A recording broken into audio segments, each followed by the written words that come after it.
Hello and welcome back to our channel. Please hit the subscribe button if you haven't subscribed to our channel already.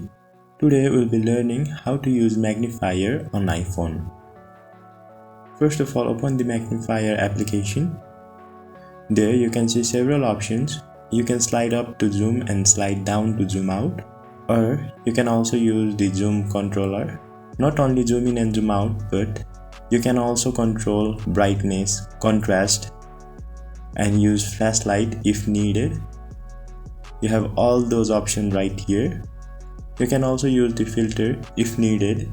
You can also click image and use it for magnifying. You don't have to stay still in order to see something.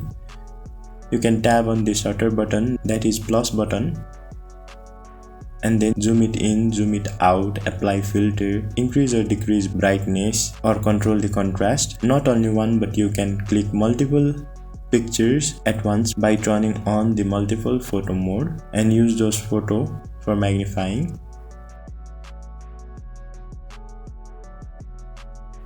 And finally, you can save or share them if you need to. If you don't want to save them, simply tap on end and it will be removed. Thank you for watching the video till the end. Let us know if you face any problems on the comment section below. Also, hit the like button if the video helped you, and do subscribe for similar contents.